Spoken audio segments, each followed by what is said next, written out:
ओम शांति। सुनते हैं आज का पुरुषार्थ। टाइटल है ब्रह्मा बाप समान ईश्वरी पढ़ाई का नशा। बाबा कहते ब्रह्मा बाबा को इस ईश्वरी ज्ञान का, इस ईश्वरी पढ़ाई का कितना महत्व था।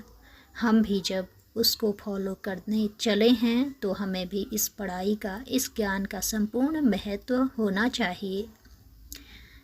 तो बाबा को इस ज्ञान का जो स्वयं परमात्मा पिता बाबा आकर दे रहे हैं, और इस पढ़ाई का बहुत ही महत्व था और बहुत ही उनको नशा रहता था। तो बाबा कहते जैसे योग एक महत्व का विषय है, वैसे ही ज्ञान भी बहुत महत्व का विषय है। जो ज्ञानी नहीं वह योगी भी नहीं बन सकते। जिनके पास ज्ञान का रस नहीं, जिनको ज्ञान में रुचि नहीं है, वह ज्ञान का सुख भी नहीं ले सकते। मुरली का सुख भी उन्हें नहीं मिलता। इसलिए फॉलो फादर करना है तो हमें पढ़ाई में भी फुल मार्क्स लेने हैं। ज्ञान को बहुत गहराई से समझना है। यह ज्ञान हमारे सद्विवेक का निर्माण करता है। इस ज्ञान से हमारी बुद्धि दिव्य होती है। ये जो परमात्मा पिता द्वारा दिया जा रहा ज्ञान है, इसी से हमें बहुत गहराई से समझने की शक्ति, सद्विवेक का निर्माण हमारे अंदर होता है, और यही हमारी बुद्धि को दिव्य भी बनाता है। तो बाबा कहते हैं हम यह भी कह सकते हैं कि इस ज्ञान से हमारी बुद्धि का निर्माण होता है, और जन्म जन्म हमारी बुद्धि कैसी रहेगी, इसका आधार वर्तमान ज्ञान का चिंतन है। ज्ञान को बुद्धि में समाना ही है। तो हम सभी ज्ञान को भी महत्व देकर बाबा की मुरलियों का बहुत अच्छा अध्ययन करें। ज्ञान का भंडार भरा पड़ा है इन मुरलियों में, अव्यक्त में भी और साकार में भी। क्लास में आकर भी सुने और स्टडी अर्थात अध्ययन भी करें स्वयं से, तो ज्ञान से आत्मा भरपूर रहेगी।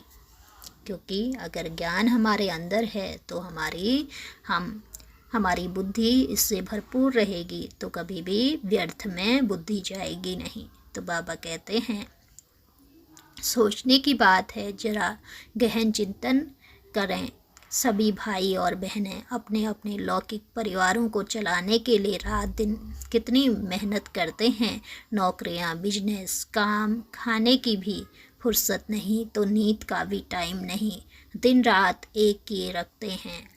लेकिन आपके बच्चे जो बहुत अच्छी नौकरी चाहते हैं, वह कितनी मेहनत करते हैं, पढ़ाई में कोचिंग करते हैं, रात दिन लगे रहते हैं, अपने शौक भी छोड़ देते हैं। तो हम सोचें बाबा हमें कितना बड़ा भाग्य दे रहा है। इतना बड़ा भाग्य कि 2 युग तक तो कुछ कमाना ही नहीं पड़ेगा। जरा सोच कर देखें, जो कमाने की मेहनत कर रहे हैं उनको इसकी कितनी वैल्यू है। 2 युगों तक कुछ भी कमाना नहीं पड़ेगा और अथाह धन संपदा हमारे पास रहेगी। तो यह ज्ञान हमें 2 युगों तक के लिए बिल्कुल भरपूर कर देगा। हमें कुछ भी कमाने की मेहनत की आवश्यकता नहीं पड़ेगी। तो इसलिए देते रहें, इतनी होगी। यद्यपि हमें किसको देने की ज़रूरत नहीं होगी, क्योंकि उस समय सभी भरपूर होंगे जो यहाँ इतना ज्ञान उठाएंगे, इतना ज्ञान का महत्व रखेंगे। ज्ञान का भंडार जिनके पास रहेगा वो ही उस युग में भी आ पाएंगे। तो बाबा कहते हैं त्रेता में भी हमें सब कुछ सहज ही मिलेगा। तो विचार करें, ऐसे महान भाग्य को प्राप्त करने के लिए हम क्या कर रहे हैं, स्वयं से पूछें, सोच लें। सभी अगर हम इस समय को महत्व नहीं देंगे तो हमें क्या होगा, अपने से मेहनत नहीं करेंगे, समय व्यर्थ में ही गंवाते रहेंगे, तो हमें क्या मिलेगा। हमें सोचना है, इस बात को चिंतन करना है कि अगर हम समय व्यर्थ गंवा रहे हैं तो हमें इसका क्या भविष्य में फल मिलेगा। तो बाबा हमें बहुत ही सुंदर समझानी दे रहे हैं। हम यह नहीं कह सकते कि हमारे पास समय नहीं है। समय उसके पास नहीं होता जो समय को ठीक से संभालना नहीं जानते, है ना। तो किसके पास समय की कमी रहती है, जो समय को ठीक से संभालना नहीं जानते। वरना तो हर किसी को समान 24 घंटे मिलते हैं और हर कोई उसमें से जो समय को संभालना जानता है, उसका सदुपयोग करना जानता है, तो उसका बहुत ही अच्छा उपयोग करता है और उससे अपने जीवन को बहुत वैल्यूएबल बनाता है। तो बाबा कहते हैं जो समय को वेस्ट बर्बाद करते हैं, जो थोड़े से टाइम में बहुत लंबा चौड़ा समय बिता देते हैं, इसलिए समय को बचाना यह अपने हाथ में है। तो हम अपने ही हाथ से अपने समय को बचा सकते हैं। यह हमारे ही वश में है कि हम अपने समय को बचाएं और अपना समय समर्थ चीज़ों में लगाएं। बाबा के ज्ञान को धारण करने में, ज्ञान को अधिक से अधिक भंडार जमा करने में लगाएं। तो बाबा कहते आप सब जानते हैं जिस काम को हम महत्व देते हैं, जिस कार्य में हमारी रुचि होती है, उसके लिए हमारे पास समय की कोई भी कमी नहीं होती। तो संगम युग के इस समय को हम संपूर्ण महत्व देते हुए अपने पुरुषार्थ की गति को तेज करेंगे और अपने अंदर ज्ञान का बल भरें।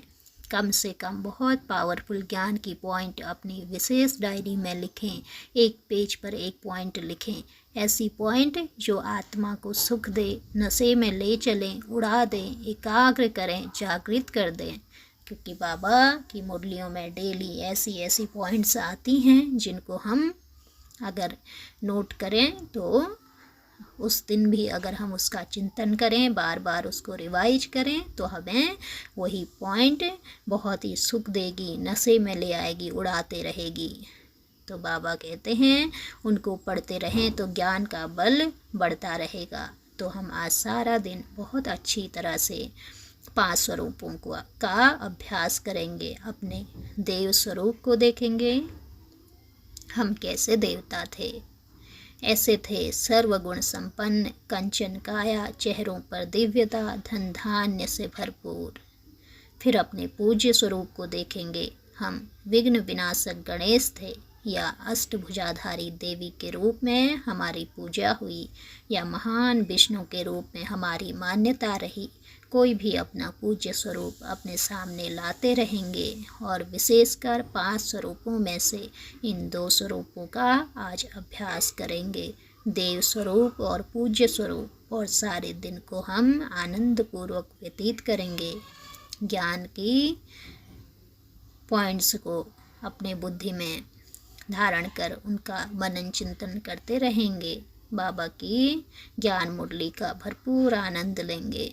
अच्छा, ओम शांति। शुक्रिया बाबा, शुक्रिया।